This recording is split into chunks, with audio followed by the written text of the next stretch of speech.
देवदी तो महादेव से प्रार्थना कर रहे कि आप आ तो गए, यहाँ पहुँच गए, पर मुझे नहीं लगता कि आप शिव हो।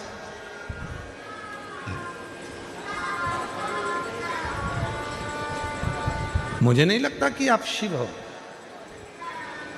इतने समय से मैं पुकार रहा हूँ, इतने समय से मैं आवाज़ लगा रहा हूँ, पर आप इतनी जल्दी। मैंने सारे देवताओं की आराधना करी, ब्रह्मा जी की आराधना करी, भगवान नारायण की आराधना करी, इंद्र की आराधना करी, गरुण वरुण सब की आराधना करी, पर आए नहीं, और आप इतनी जल्दी आ गए।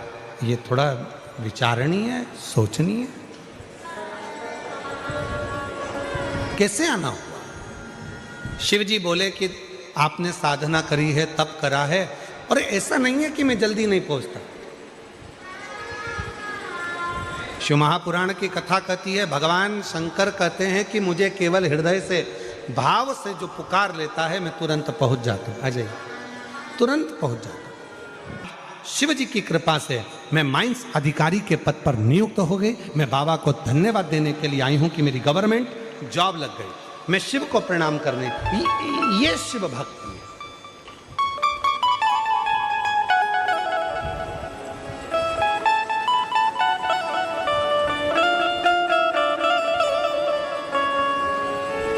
भूमि का प्रताप क्या है?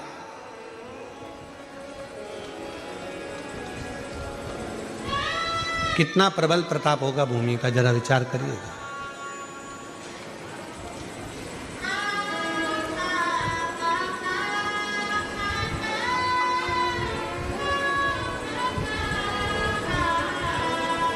छोटू भाई, एक पत्र आया है, उस पत्र में वो कल हमारे पढ़ने में आया था, हम ढूंढेंगे तो समय लगेगा, पत्र बहुत सारे। तो उस पत्र में एक बड़ी सुंदर बात लिखी थी सूरत कथा की। कहा, गुरुजी, ये सूरत में जो कथा चल रही है 2026 के जनवरी महीने में, पहली कथा 2026 की है। इस कथा का उत्साह इतना ज़्यादा है जनमानस में, कहा कि किसी के यहाँ जाकर नहीं कहना पड़ा कि आप कथा में आना, और सबको सूचना थी, सबके घर में मेहमान आकर रहने लगे, और आज हमारा पूरा क्षेत्र ऐसा हो गया जैसे घर घर में शिव आकर विराजमान हो गया। ये पत्र है। तो जब दिल से आप पुकारेंगे, बुलाएंगे। गजासुर का चरित्र कह रहा है कि गजासुर कहता है कि मुझे नहीं मालूम, आप इतनी जल्दी आ जाएंगे, इतनी कृपा कर देंगे, इतनी करुणा कर देंगे।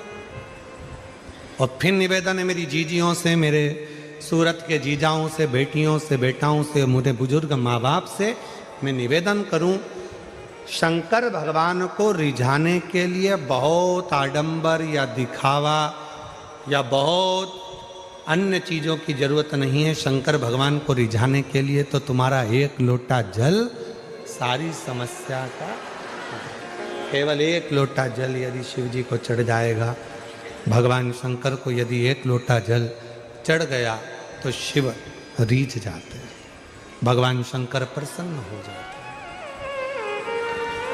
मांग तुम्हें क्या चाहिए? शंकर भगवान ने जैसे ही कहा कि मांगो, तो गजासुर ने उसी समय पर कहा, प्रभु मुझे बस इतनी कृपा कर दो कि मैं आपका जो तप करता हूँ, आपकी जो साधना करता हूँ, आपका जो तप करता हूँ, साधना करता हूँ, उस तप साधना को करते समय छोटे छोटे जीव जंतु मेरे पास में आ जाते हैं और मुझे तप नहीं करने देते।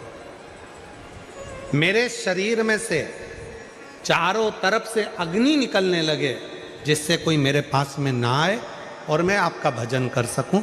शिव जी ने वर दे दिया, गजासुर तू जहां तप करने बैठेगा, तेरे शरीर में चारों तरफ से अग्नि प्रकट होना प्रारंभ हो जाएगी और कोई जीव जंतु तुझे कष्ट नहीं देगा। तेरा तप साधना आराम से हो सकेगा, अच्छे से हो सकेगा।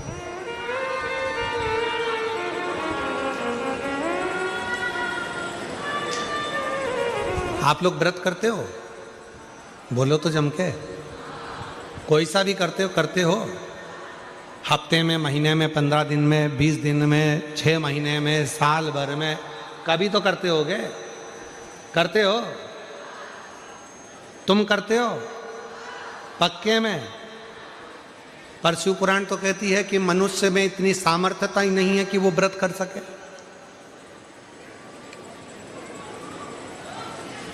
शिव महापुराण की कथा कहती है कि संसार का कोई मानव किसी भी देवता का व्रत कभी नहीं कर सकता। व्रत कब करता है? जब वो देवता स्वयं उसके हृदय में विराजमान होकर उस व्रत को सफलता देना चाहता है, तब जीव उस व्रत को कर पाता है। एकादशी का व्रत करोगे, स्वयं नारायण अगर आपके अंदर विराजमान है और वो कृपा करेंगे तो व्रत हो पाएगा, नहीं तो दिन भर में कहीं ना कहीं फिर वही लोचा आ जाए।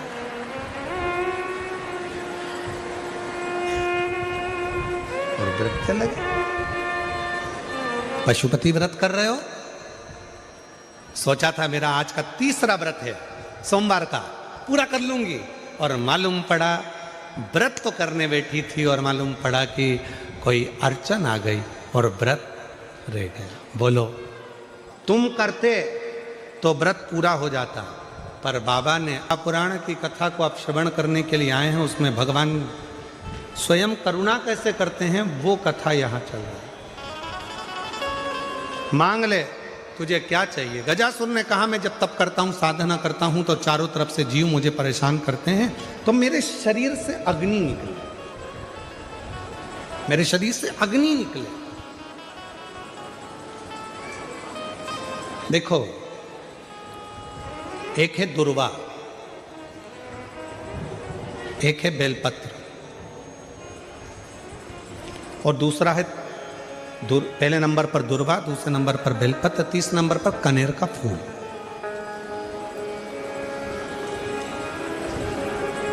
कोई अच्छा कार्य करते करते कई माताएं ऐसी होती हैं जो अपने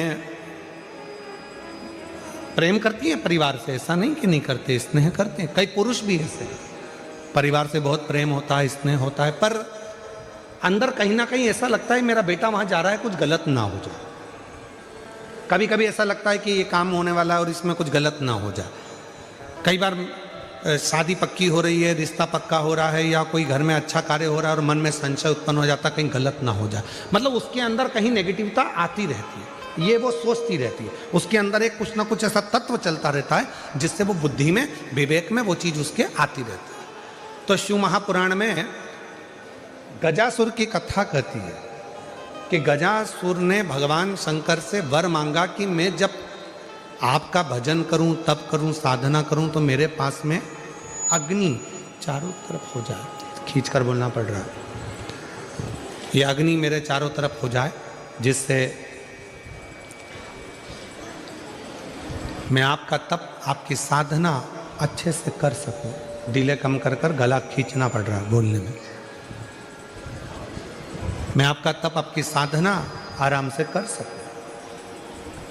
शिव जी ने वर दे दिया, जब तुम तप करने के लिए बैठोगे, साधना करने बैठोगे, भजन करने बैठोगे, तब तुम्हारे चारों तरफ अग्नि प्रकट हो जाएगी। जिन माताओं को, जिन भाइयों को, जिन बेटियों को, जिन बेटाओं को, जिन मेरी बुजुर्ग माँ बाप को ऐसा लगता है, अंदर से ऐसा महसूस होता है कि कुछ गलत होने वाला है, कल कुछ गलत होने वाला है, मेरे पति के साथ ये गलत होने वाला है, मेरे बेटे के साथ ये गलत होने वाला है, या मेरे साथ कुछ गलत होने वाला है, जिसकी बुद्धि में केवल नेगेटिविटी चलती रहती है, उसको 3 चीजें शंकर भगवान को प्रदोष के दिन अवश्य चढ़ाना चाहिए। क्या क्या चीज? पहले नंबर पर जम के बोलो दुर्वा, दूसरे नंबर पर बेलपत्र, और तीसरे नंबर पर कनेर का फूल। और यदि ऐसा महसूस हो रहा है कि मेरे को स्वप्न भी गड़बड़ आ रहे हैं, स्वप्न भी गलत आ रहे हैं, तो मेरा निवेदन रहेगा, जो दुर्वा आपने शिव जी को चढ़ाई है, उस दुर्वा को उठाकर लेकर आ जाना है, और प्रदोष काल में, प्रदोष के समय पर उस दुर्वा को चबा चबा कर खा लेना है। जिसकी बुद्धि में गलत चीज़ें आती रहती हैं, गलत विचार आता रहता है, गंदा गंदा कुछ भाव ऐसा प्रकट होने लगता है, मन पूजन में नहीं लगता, साधना में नहीं लगता, आराधना में नहीं लगता, पूजन करने बैठे हैं तो भी हमारा गलत विचार आ रहा है, साधना करने में भी गलत विचार आ रहे हैं, पूजन में गलत सोच आ रही है, गलत विचार आ रहे हैं, तो उनको वो दुर्वा जो शिव जी को समर्पित करी है, बेलपत्र जो शंकर भगवान को समर्पित करी है, कनेर का पुष्प जो शंकर भगवान को समर्पित करा है, उसमें से मात्र एक दुर्वा आप उठा कर ले आओ और प्रदोष काल में उसको प्रदोष के दिन चबा चबा कर खा लीजिए। फिर कभी जिंदगी में कभी गलत विचार, गलत सोच और गलत दृष्टि नहीं जाएगी और आपका ध्यान केंद्रित शिव की ओर है। शंभो शंभो शंभो शंभो, भगवान शंकर की ओर केंद्रित रहे। चारों तरफ अग्नि लग गई, चारों तरफ। अब गजासुर ने वापिस तप करना प्रारंभ करा और गजासुर ने वापिस तप करना प्रारंभ कर दिया, तप साधना वापिस प्रारंभ कर दिया। भगवान भोलेनाथ फिर प्रकट हो गए, शिव जी वापिस प्रकट हो गए। गजासुर मांगो तुम्हें को क्या चाहिए, क्या दें? तप ही नहीं करा। अब मैंने मांगने के लिए तप नहीं करा। शंभो शंभो शंभो, अब मैंने मांगने के लिए कोई तप नहीं करा।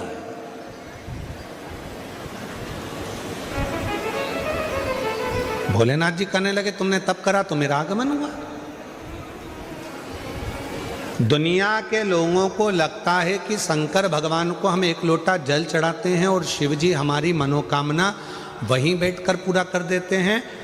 नहीं, जब हम एक लोटा जल लेकर अपने शंकर भगवान के मंदिर में अपने घर से जाते हैं, जल समर्पित करते हैं और जल समर्पित कर कर जब हम वापिस वो लोटा लेकर आते हैं, तब मेरा देव अधिदेव महादेव अपने गणों को शंकर भगवान स्वयं उस कलश के अंदर लक्ष्मी को विराजमान कर कर आपके दरवाजे तक भेजते हैं और आपके दुख को मिटा देते हैं, आपकी तकलीफों को मिटा देते हैं,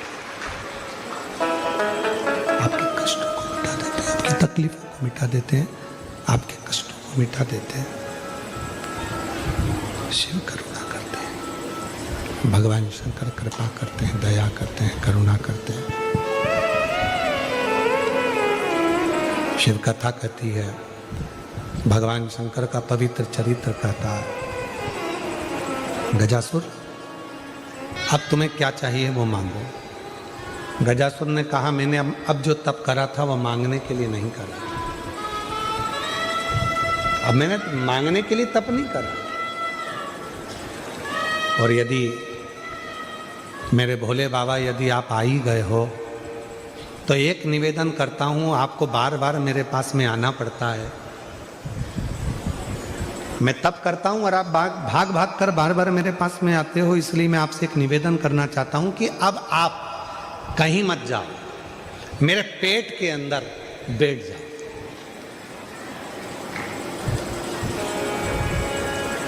मेरे पेट में आकर बैठ जाओ। शिव जी ने पूछा क्यों?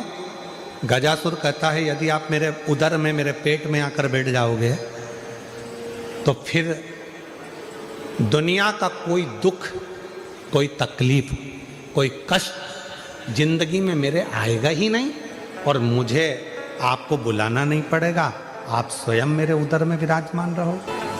गजासुर की कथा के बाद में अगर हम कथा का स्मरण करें तो हमारे भीतर ये भाव आता है कि शंकर भगवान के शिवलिंग पर चढ़ा हुआ जल जब हम पीते हैं तो हमारे 3 ताप, कायिक, वाचिक और मानसिक, ये 3 ताप हमारे समाप्त हो जाते हैं।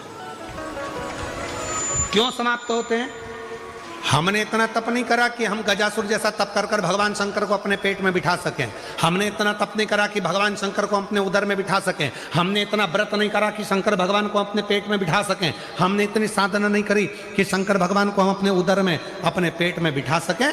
पर शिव महापुराण की कथा कहती है जब शंकर जी के मंदिर में जाकर हम शिव जी को 1 लोटा जल समर्पित करते हैं, उसमें से थोड़ा सा जल लाकर थोड़ा सा जल लाकर हम उस जल को आचमन करते हैं और वो जल जब हमारे पेट में, हमारे उदर में जाता है तो ये समझ कर रखें कि हमने शंकर को ही अपने उदर में अपनी रक्षा के लिए और अपने जीवन की रक्षा के लिए विराजमान कर दिया।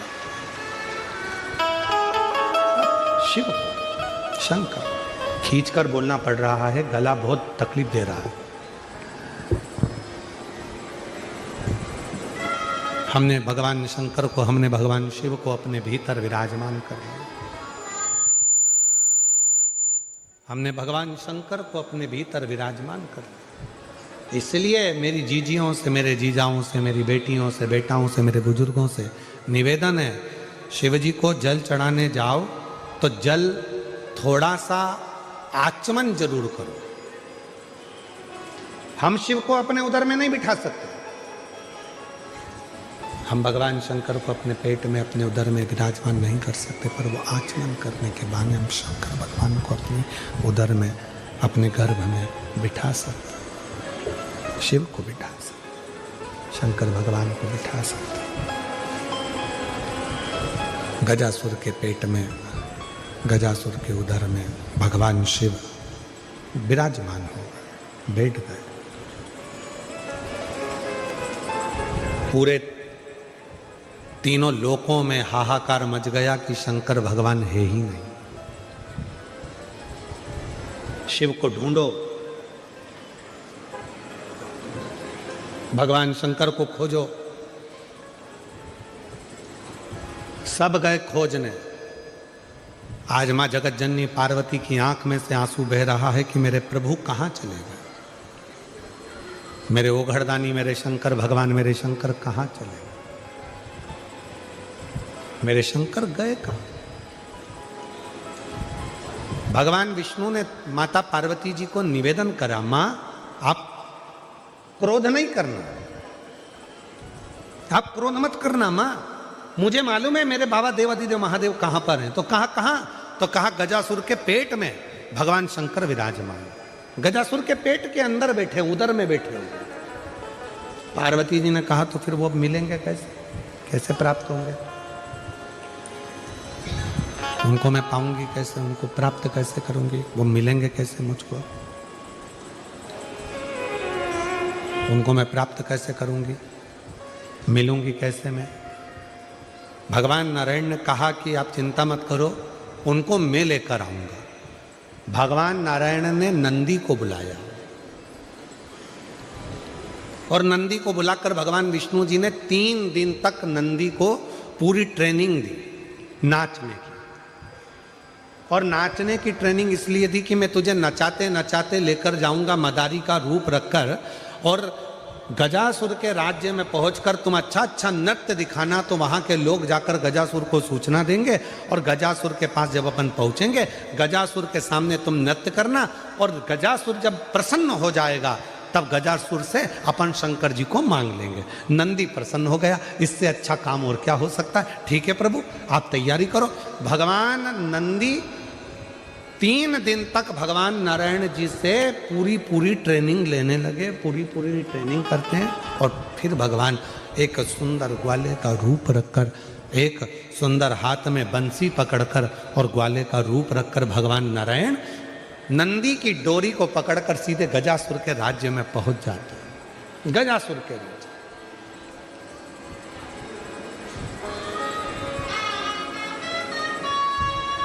महाराज